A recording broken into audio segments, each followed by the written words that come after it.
নমস্কার বন্ধুরা, আশা করি সকলেই ভালো আছো এবং পড়াশোনার মধ্যে আছো। তোমাদের প্রত্যেককে এই চ্যানেলে স্বাগতম। এখানে আমরা বাংলা ভাষা ও সাহিত্যের বিভিন্ন বিষয় সম্পর্কে আলোচনা করে থাকি। আমরা ঠিক করেছিলাম অডিও সিরিজের মাধ্যমে বেশ কিছু আলোচনা তুলে ধরার। বেশ ভালো রেসপন্স পাওয়ার দরুন আমরা এই সিরিজ ক্রমাগত করে চলেছি। আমরা লক্ষ্য করছি যে বেশ কিছু মানুষ আমাদের আলোচনা শুনছেন ঠিকই, কিন্তু তারা আমাদের চ্যানেল সাবস্ক্রাইব করেননি। তাদের কাছে আমাদের বিশেষ অনুরোধ, দয়া করে চ্যানেলটি সাবস্ক্রাইব করে আমাদের পাশে থাকুন। আজকে আমরা কথা বলবো সতীনাথ ভাদুড়ির লেখা জাগরি উপন্যাস সম্পর্কে। বলে চলো বেশি দেরি না করে শুরু করা যাক আজকের আলোচনা।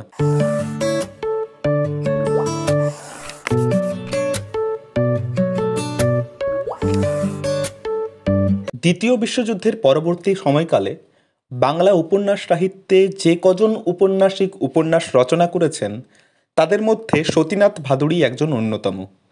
তার প্রায় সমস্ত উপন্যাসগুলির ঘটনাভূমি হিসেবে আমরা দেখতে পাই উত্তর বিহারের এক খণ্ড অঞ্চলকে।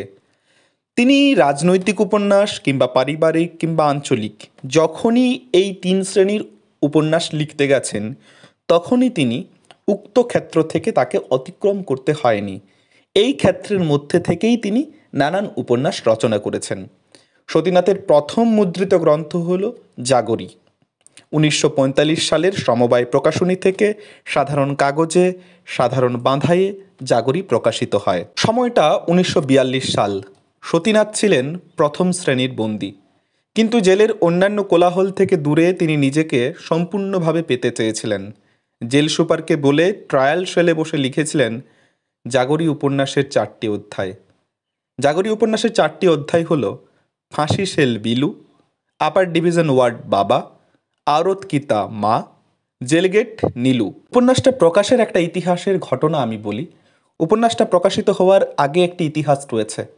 এই উপন্যাসটির প্রথম পাঠক ছিলেন ফণীশ্বর নাথ রেণু। তিনি প্রতিটি অধ্যায়ের পাণ্ডুলিপি পড়েন। জেল থেকে বেরিয়ে সতীনাথ তার বন্ধু বীরেন ভট্টাচার্যকে জানান যে তিনি একটি উপন্যাস লিখেছেন।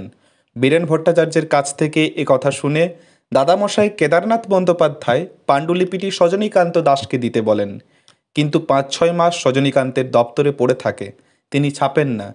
পরে আমরা দেখতে পেয়েছি 1945 সালে জাগরি প্রকাশিত হচ্ছে সমবায় প্রকাশনী থেকে। জাগরি প্রকাশিত হওয়ার সঙ্গে সঙ্গেই লেখক অভিনন্দিত হন। জাগরি ব্যাপক জনপ্রিয়তা অর্জন করে। দেশ পত্রিকার পুস্তক পর্যালোচনা করেন শ্রী অতুল গুপ্ত। উপন্যাসটি 1950 সালে প্রথম রবীন্দ্র পুরস্কার পায়। উপন্যাসটির ইংরেজি অনুবাদ ভিজিল ইউনেস্কোতে মনোনীত এবং প্রকাশিত হয়। ইংরেজি অনুবাদ করেছিলেন শ্রীমতী লীলা রায়। 1948 সালে জাগরি উপন্যাসের হিন্দি অনুবাদ হয়। হিন্দি অনুবাদটি করেন পূর্ণিয়া কলেজের ইংরেজির অধ্যাপক নারায়ণ প্রসাদ বর্মা। জাগরি উপন্যাস প্রসঙ্গে বাংলা উপন্যাসের কালান্তর গ্রন্থে সরোজ বন্দ্যোপাধ্যায় বলেছিলেন, পরাধীন ভারতবর্ষের শেষ প্রধান উপন্যাস জাগরি আমাদের পরিবার কেন্দ্রিক মধ্যবিত্ত মূল্যবোধের কারুণ্য ও সংকটের ভিতর দিয়ে নতুন কালের আদর্শগত সমস্যার প্রথম পদধ্বনিও এই উপন্যাসেই শোনা গেল প্রথম। সতীনাথ জাগরি প্রসঙ্গে প্রথম সংস্করণের ভূমিকাতে লিখলেন, রাজনৈতিক জাগৃতির সঙ্গে সঙ্গে বিভিন্ন রাজনৈতিক মতবাদের সংঘাত অবশ্যম্ভাবী। এই আলোড়নের তরঙ্গ বিক্ষোভ কোনো কোনো স্থলে পারিবারিক জীবনের ভিত্তিতেও আঘাত করিতেছে। এইরূপ একটি পরিবারের কাহিনী। এরপর আমরা উপন্যাসে কি আছে সেদিকে খেয়াল করব। জাগরি উপন্যাসটা একদিকে রাজনীতি সচেতন পরিবারের কাহিনী বলা যেতে পারে। 30-40 দশকের সেই উত্তাল সময় একটি সাধারণ পরিবারের সকলকে কিভাবে প্রবল রাজনৈতিক ঘূর্ণাবর্তের মধ্যে ফেলে পিষ্ট করেছে সেই ইতিহাসকেই লেখক এই উপন্যাসের মধ্যে তুলে ধরতে চেয়েছেন। জাগরি, জাগরি শব্দের অর্থ জাগরণকারী। একটি পরিবারের 4 জনের জীবনের আদ্যোপান্ত কাহিনী নয় এটি। বলা যেতে পারে এই উপন্যাসের কাহিনী একটি রাতের ঘটনা। একটি রাতে পরিবারের 4 জনের বিচ্ছিন্নভাবে বিনিদ্র রাত্রি যাপনের কাহিনী হলো জাগরি। পরিবারের বড় ছেলে বিলু। বিলু ফাঁসির আসামি। ফাঁসির আগের সন্ধ্যায় বিলুর আত্মজিজ্ঞাসার মধ্যে এই উপন্যাসের কাহিনী শুরু হয়। এই জেলেরই আপার ডিভিশন ওয়ার্ডে বন্দী আছেন বিলুর বাবা। তিনিও রুদ্ধশ্বাসে দুঃখ জয় করার চেষ্টা করছেন। আওরত কিতায় বন্দী আছেন বিলুর মা।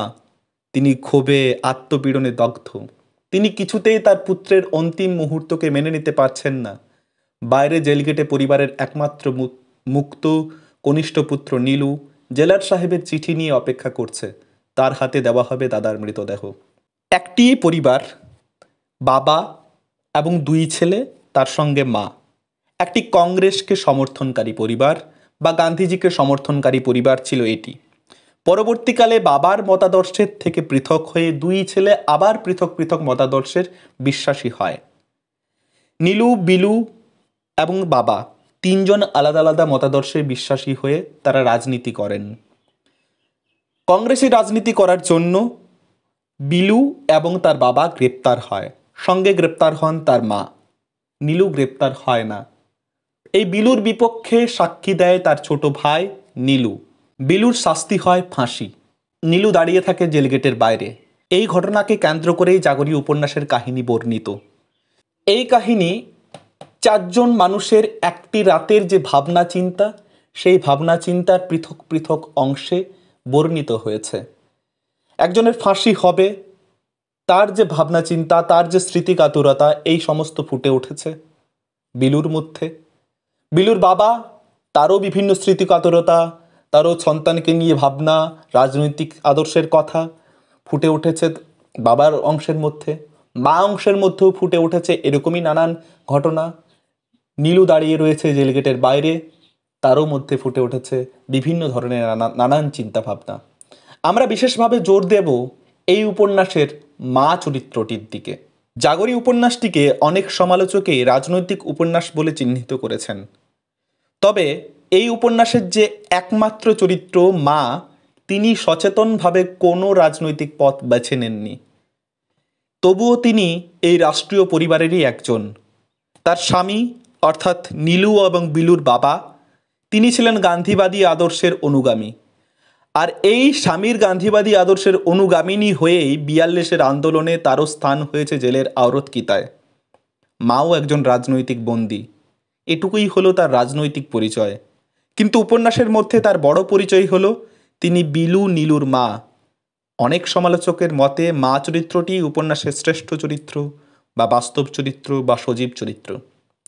জাগরী উপন্যাসের যে মা, তিনি কিন্তু একান্তভাবেই আমাদের মধ্যবিত্ত বাঙালি পরিবারের মা। সতীনাথ ভাদুড়ী চমৎকারভাবে এই চরিত্রটি বাস্তব এবং সজীব করে তুলেছেন।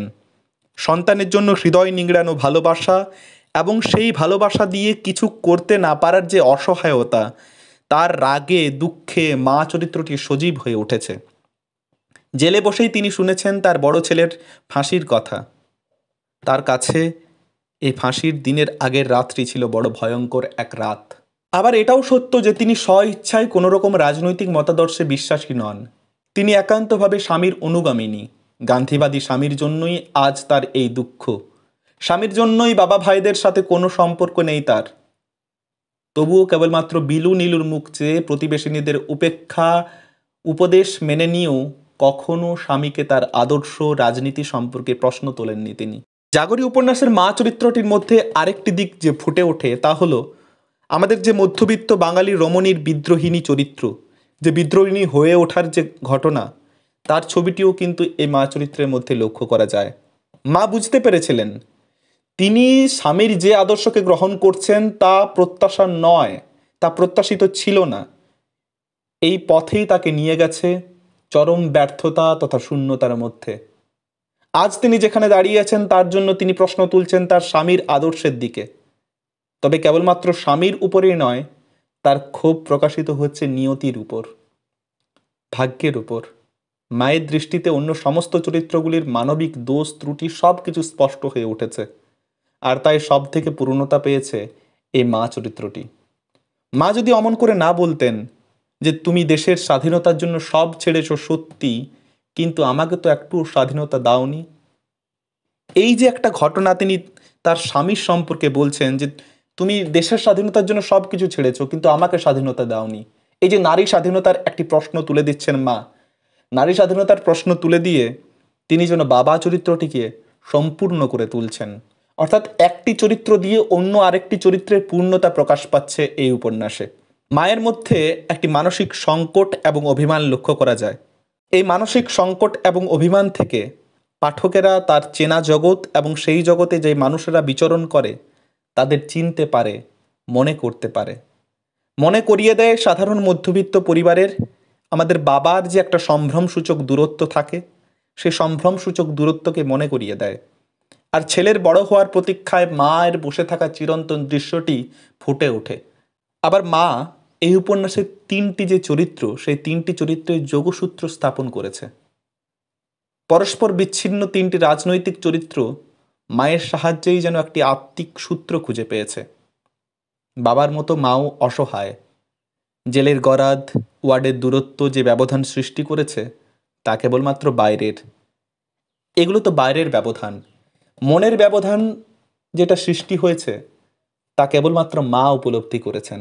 এ সময় আপনজনের স্পর্শ সুখ সৃষ্টি করতে পারত, তা যে কখন সকলের অগোচরে নষ্ট হয়ে গেছে তা কেউই জানতে পারেনি। আজ যখন জানতে পারছে তখন আর কোনো উপায় নেই তা ঠিক করার। এই অসহায়তার মধ্যে মা হয়তো সব থেকে বেশি জর্জরিত হয়েছেন। কেননা আমরা দেখতে পেয়েছি মা চেয়েছিলেন সকলকে একত্রিত রাখতে, কিন্তু সকলেই আলাদা আলাদা মতাদর্শে বিচ্ছিন্ন হয়ে একে অপরের আলাদা আলাদা আদর্শে দীক্ষিত হয়ে আলাদা হয়ে গেছে। মা হারিয়েছেন তার বিশ্বাসকে, স্বামীর প্রতি মনোভাব, গান্ধীজির প্রতি ভক্তি, এই সমস্ত বিশ্বাসকে তিনি নষ্ট করে ফেলেছেন।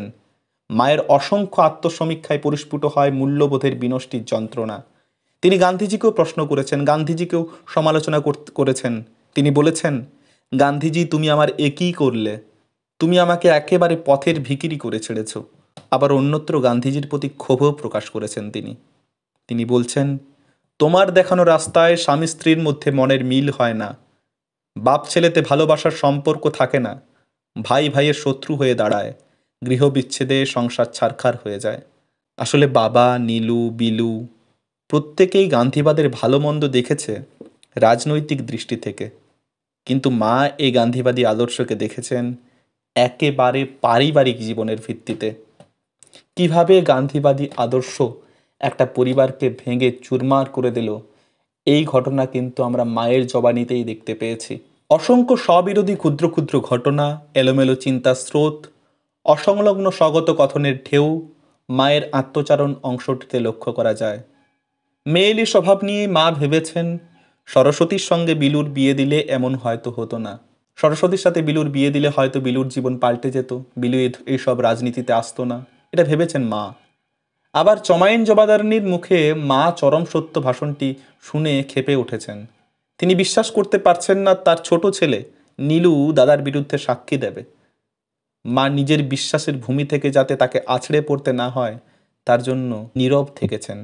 এই যে মায়ের মনের বিচিত্র গতি ও চিন্তা স্রোত খেয়াল করলে একটি দিক বিশেষভাবে ফুটে ওঠে। মা অংশটির শেষ দিকে বাবার মতো তিনিও ভেঙে পড়েছেন। মায়ের মধ্যবিত্ত সংস্কারে তাকে আচ্ছন্ন করেছে, তাই তিনি নিজেই নিজেকে দোষারোপ করেছেন। ভেবেছেন তার ভুলের জন্য বিলুর এই সর্বনাশ। তিনি ভাবছেন যে পূর্ণেশ্বরী দেবীর কাছে যে মানত ছিল সে মানত কি তাহলে আমাদের পূরণ করা হয়নি। বলছেন, মা পূর্ণেশ্বরী আমার সব দোষ ত্রুটি ক্ষমা করো। এমনিভাবেই সাধারণ নারীর বিশ্বাস, অবিশ্বাস, সংস্কারের স্বীকারোক্তিতে মা চরিত্রটি অনন্য এক চরিত্র হয়ে উঠেছে। প্রত্যেকেই যেমন নিজের ভেতরের গোপন আমিকে জেনেছে, মাও তা জেনেছেন। আর সতীনাথ ভাদুড়ী এই মা চরিত্রটিকে এভাবেই অনন্য করে তুলেছেন। ধন্যবাদ। আজকের আলোচনা এটুকুই। আজকের আলোচনা তোমার কেমন লাগলো তা অবশ্যই কমেন্ট করে জানিও। ভালো থেকো, দেখা হবে পরের ভিডিওতে।